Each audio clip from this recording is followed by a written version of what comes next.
Ocala.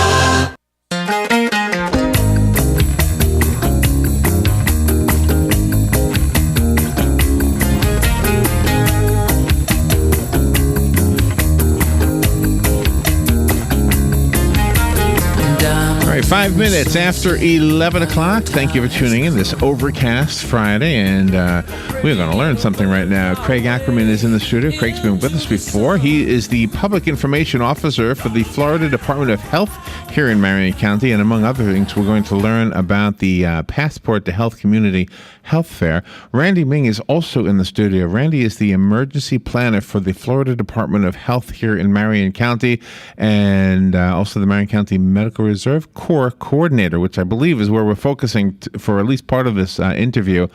We are going to speak about the Health Passport to Community Health Fair. I'm stumbling a little bit. And also recruiting new volunteers for the Marion County Medical Reserve Corps. April is Volunteer Month. It says on the notes that Robin prepared for me. So good morning, Craig. Good morning, Randy. Good morning, guys. How you doing? Good morning. So let's start with what it is. What is the Marion County Medical Reserve Corps? What is that? American Medical, the Reserve Corps is a group of volunteers who work, they come from all walks of life, all around Marion County, and they work directly with the health department. And pretty much what they do is they help Marion County grow stronger, healthier, and better prepared for any type of disaster or emergency type of situation that might pop up. But they actually support the health department itself when we have to respond to those emergencies. All right. So let's kind of create a scenario. Let's say a hurricane comes through and it's knocked out power to half the city. We'll create a bad scene in this little story here, and people have been told to evacuate to the schools, etc. How do you kick into action? What do you guys do? One of the things that the health department does is actually we are in charge of the special needs shelters. We actually man 3 special needs shelters here in Marion County. Bellevue Middle, Bellevue High, and Westport are our special needs shelters, which primary focus is those citizens that are actually on oxygen, elderly, handicapped, and they register actually through the sheriff department. Actually, the sheriff department actually registers if they want to ahead of time. Can register through the actual. Are all 3 serving the same special needs? They all 3 serve the same special needs. We spread them out so we can serve the population. Okay, well, I never knew that. Yes. I never realized that. Yes. So when we get that call here at the station to announce here are the shelters, in addition to whatever's sent to us in writing, we will say, by the way, if you have a heart condition.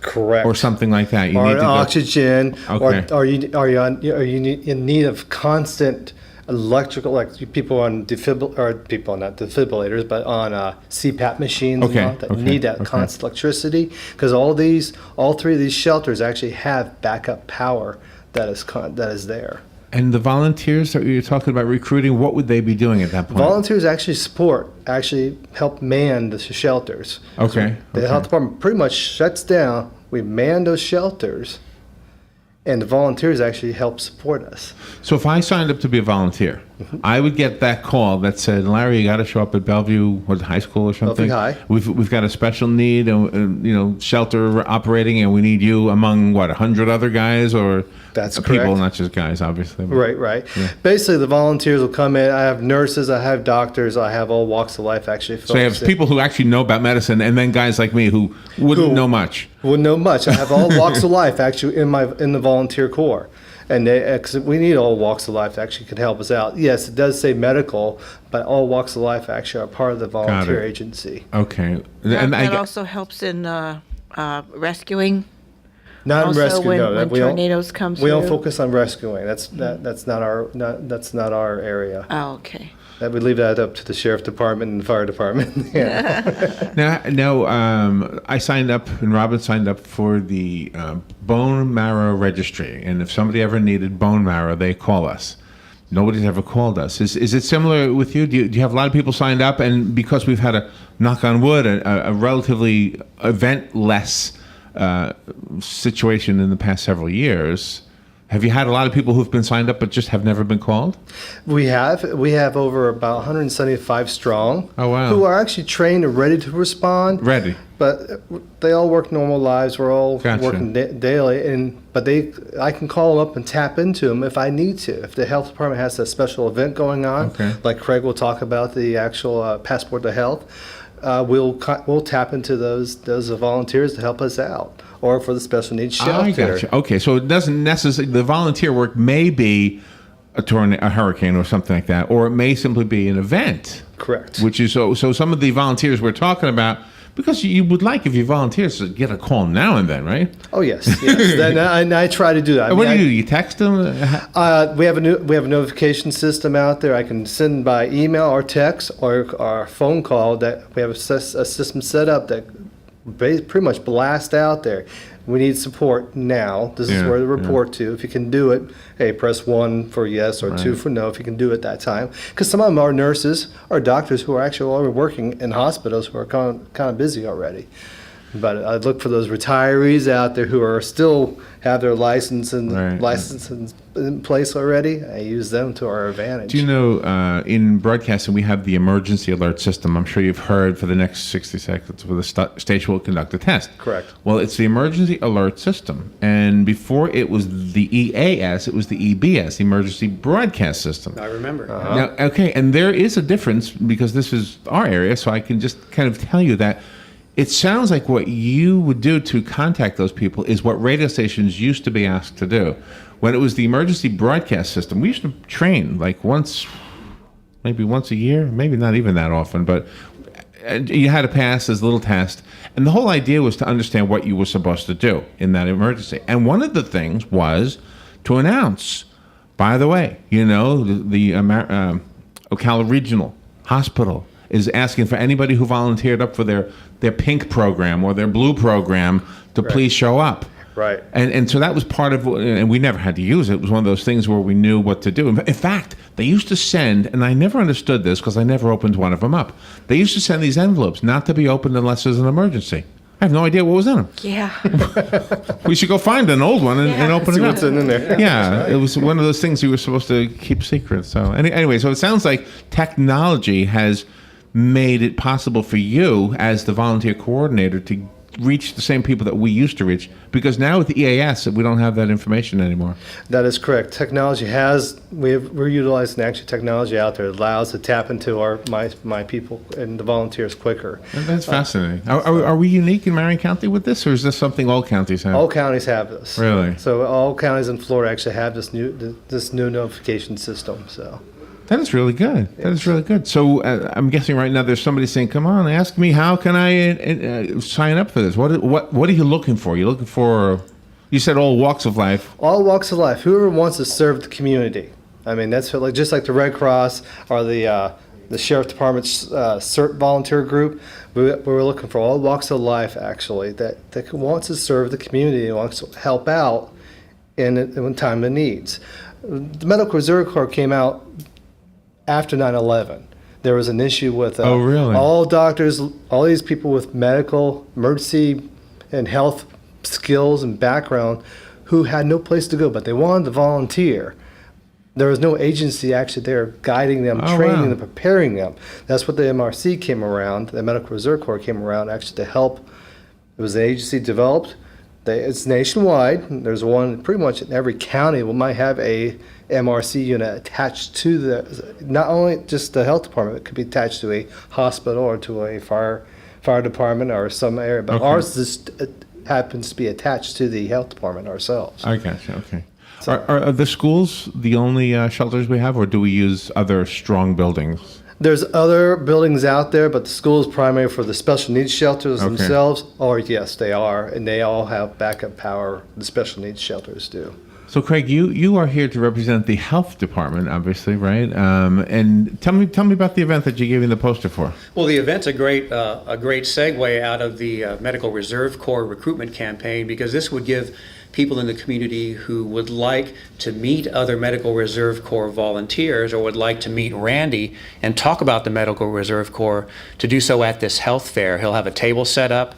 It will be set up by all the emergency responder displays, the Marion County Emergency Management Emergency Command Post, a big tractor trailer rig. It'll be by the big fire truck from, is it Ocala or Marion County that's bringing the big truck? Both are represented. Both are represented. Marion County Fire Rescue, Ocala Fire Rescue. There will be a big fire truck and ambulance there, and so, which is great for the kids to look at and look at fire helmets. And what people will be able to do is they'll be able to sit down and talk with actual Medical Reserve Corps volunteers and find out what it's all about, find out what they do.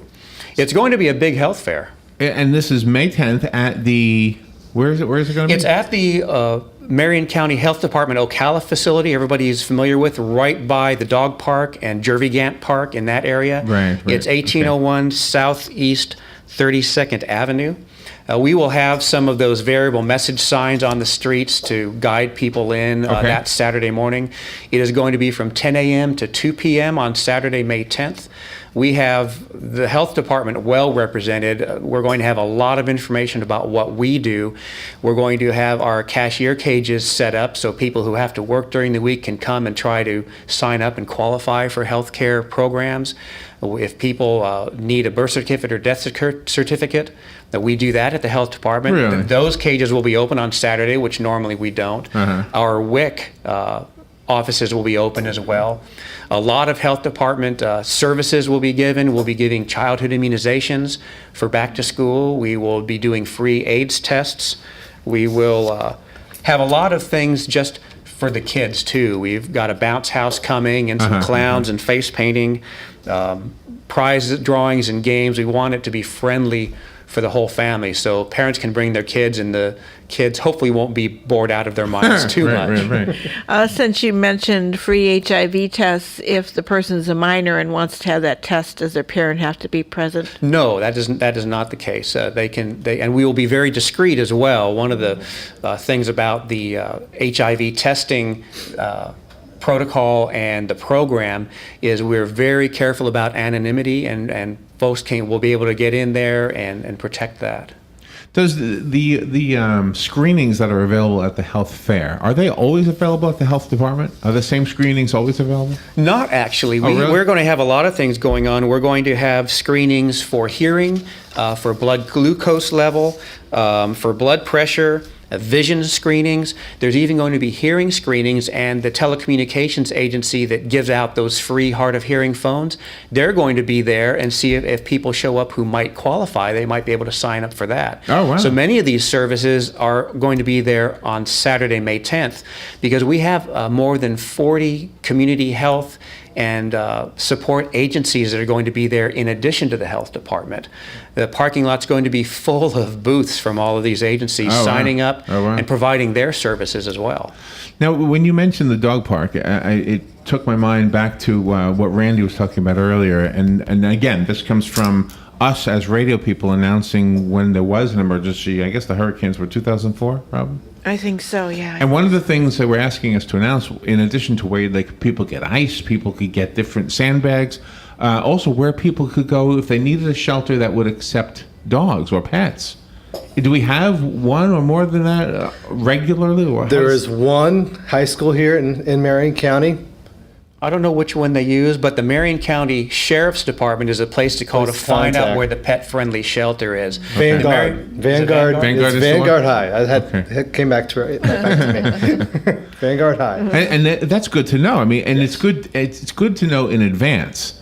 Because if you know in advance, look, let's say I live in a mobile home or what do you call a modular home or prefab? Manufactured. The kind of homes that they tell you to get out of. Because there's always this list. And mobile home is always first on the list. If you live in a mobile home, and then it goes through the list. That you live there, you have a dog, you're going to go to a shelter, figure out where it is, map it out, maybe drive the route and prepare yourself. Just like you do your own little home fire drill, right? Correct. And Vanguard, one thing about Vanguard High is that you have to be there to take care of your animal. They'll provide the facilities for you, of course, yeah, but you can actually go there with your animal. So you can't be You can't drop your animal off. Can't drop your animal off. You have to the stay animal. there and take care of the necessities. That goes for cats too, as long as they're in a cat Cats. carry Correct. case and things Correct. like that. Vanguard Hive will take care of Well, you have skin cancer prevention on the list there. Will there be different seminars throughout the day then? That will Won't be given? seminars. Heart of Florida Health Center, the federally qualified health center we partner with at the building, will have some information there, and I think they're giving out free sunscreen as Oh, part of okay. that. Nice. A lot of the community organizations that are there with us have some freebies to give out as well as the information. It should be quite an event. And in addition, the Parks and Rec has allowed us to partner with YMCA, and we're going to have a little healthy weight fun walk in a little Oh. section of Jervey Gant Park, and people who complete the walk will get a little certificate that they've completed the walk. And I think YMCA, they're partnering with us on this, and they're going to have some giveaways as well. So we're trying to make this an event that isn't just walking around Definitely, from yeah. table to table looking at pamphlets, but is games and things happening. Definitely mark it down. It's May 10th. It's over at the Health Department over by Jervey Gant. That's correct. Am I saying that right? And the hours are 10 a.m. till 2 p.m. May 10th is closer than you think, right? It's coming Yeah. up. Do you know what I'm just reminded of too? We also, in addition to the broadcast, we also do the 6291212, which is the weather thing. When the hurricanes came in 2004, we had folks calling us on their cell phones saying, nobody has a radio here, what's going on? So it got to be that we were answering the phone and answering the phone and answering the phone, and I said, you know what, I have an idea. Every 15 minutes, I'm going to update that 6291212 thing. And I would tell them, you don't have to keep calling, because there was one hurricane that was closing in on us. It was like down by Orlando, and it was just knocking on our door, and they were really worried. And do you remember it did a Yeah. little dance, and then it was like teasing us a little bit? Yeah. So everybody was wanting to know where it was, how it was doing. So every 15 minutes, we were updating that phone line, and so that became, now that's 10 years ago already, so the technology probably has changed. I guess nowadays a smartphone might take the place of that too. It might. It But we might. still tell people to make sure you have a battery-powered radio. It can be a weather radio, which is the best, but Yeah, if you just yeah. have a small transistor radio with a battery in the house, they'll be able to tune into WOCA and get the latest on what's going on. Yeah. The feedback we got from those days, just as a sub note, was that while we were giving the information, it wasn't just the information. It was the comfort of knowing that Robin and I were here. And I don't know what does. I wasn't on the other side, but I guess I can understand that they were at a shelter in a foreign place, but they heard these familiar voices simply because they listened all the time. So. That's correct. And having a radio is one of the key pieces of equipment needed that's Yeah. battery powered. So I mean, Or crankable one. we have the crankable. They're out there too. The crankable ones the are out there crank ones too. have come along very well. They're very useful. So we have a double message here today. Triple, really, if you think about all the services at the health department. One of the things, if you're just tuning in, Randy Ming is here with Craig Ackerman, and Randy's partly here to recruit or ask for recruits, new volunteers for the Marion County Medical Reserve Corps, and that'll be the group of people that step up to the plate when we need somebody. Right? Correct. Absolutely. They help us out. They support the health department. We ask for manning. They're there, and it's. Does the volunteer know right away if you call them where they're supposed to report? Ahead of time, I'll tell them ahead of time where to go, what time to be there, and what to wear. I mean, is it going to be inside or outside? How they're going to be working, and what position they're actually going to be working with the health department. And So- sorry, Robert, go ahead. Oh, do you do the same screenings for the volunteers that you do for potential people that are on your staff? Yes, they still have to go through a background check. All of our volunteers are background checked. So, and same as the schools, same as our staff members here at the health Very department. safe. Very That was safe. one of the things they found after 9/11. They had all these people coming up wanting to volunteer, saying, I'm a doctor, put me to work. They had no way to vet them. And this Medical Reserve Corps, which is a national program that trickles down to state and local level, gives us Really a good idea. mechanism to check people out, make sure they find out what their training is, and then give them whatever more training they need. And then they're ready to go as a volunteer. So could the guy who says, look, I'm not a doctor, but I got a chainsaw and I know how to cut trees. I mean, could you have him on the list? I mean, will it say, Larry Lumberjack? He's the guy with the chainsaw. Let's call him. Because we got a I tree do. that fell down. Oh, you do? I do have people who are actually One had a husband-wife team come, and the husband just came with the wife during my orientation I have once a month. He goes, "I'm a heavy equipment operator. Can I be used?" I said, "Yes." You never know when I need to have somebody do a bulldozer in place. If we need that type of service in place, hey, I can tap into them. So. And do you send those kind of volunteers to other parts of the country when they need help? Are you called on to do that? They can. They are trained. All the volunteers are trained through FEMA and through other agencies if they're called upon by federal or even the state level to respond if they want to. It's a volunteer. So if they don't want to go out of the state, that's okay. But there are some volunteers that say, "Hey, I want to go to the Hurricane Sandy that was in New Jersey, New York area." They can do that. I'll make sure they are prepared to respond to them and who to report to when they get there. Yeah. Wow. I remember Dr. Lang, the eye doctor from around here, he went to Katrina. He went up to Louisiana to help out with that, and it was just amazing. I mean, his specialty is eyes, but he's got a medical understanding as well. Oh yes. So do you respond? Will the volunteers respond to like smaller tragedies, like? And I'm not minimizing this, but you remember when that fog created that massive pileup on I-75? Would that be an opportunity to bring in volunteers? Not an immediate responder because we're not first responders. Right. But when the health department does respond to those certain situations, if we're called upon, we can respond. But it's only when the health department itself responds. Okay, to that. so Craig, your guys would have to say, okay, we need to step up something here. Right, and sometimes we just need help during the year. They were very helpful to us when we were talking about small incidents. If you remember a year or two ago that fungal meningitis outbreak, there were several people quite a few people in Marion County that were affected. The Medical Reserve Corps helped us put together a call center to contact people and get information out. During the school year, we have screenings of students every year, and Randy puts out a mission request and asks for volunteers to come and help school nurses, who, by the way, all the school nurses in Marion County work for the health department, to help them as well to do a big job. So anytime we have something that requires a surge of staffing, this is when the Medical Reserve Corps people can be really helpful. And we need doctors, we need nurses, we need guys and gals who can just move stuff or answer phones or help fill out paperwork. I can move stuff. So we need any skill.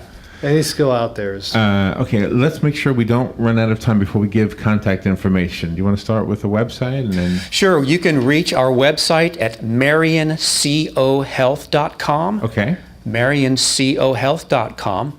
You can reach us also on the telephone. Call 352-629-0137. Okay. We have a switchboard, so if you call and say, "I want to know more about the Medical Reserve Corps," the switchboard operator will get you to Randy or whoever's available. If you say, "I want to know about Passport to Health," they'll transfer you to whoever you need. If you call the health department and just say, "Tell me more about this," a switchboard operator will get you to the right person.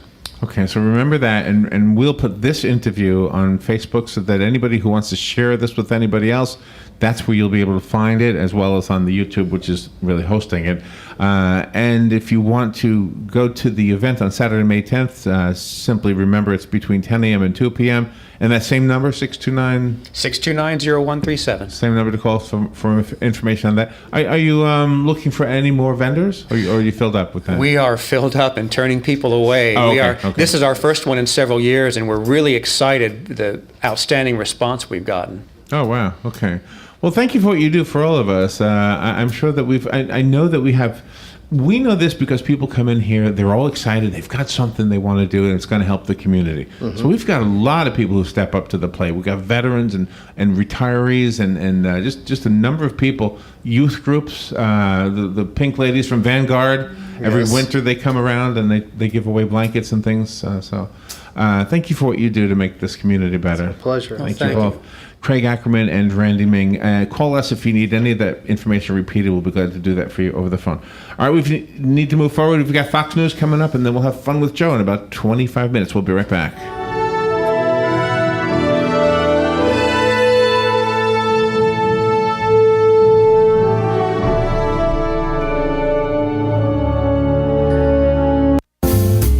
How Habitat for Humanity of Marion County is a ministry dedicated to improving lives by providing affordable and decent housing. Help them help others by visiting the Habitat for Humanity Ocala Restore at 926 Northwest 27th Avenue. To schedule a donation, give us a call at 401-0075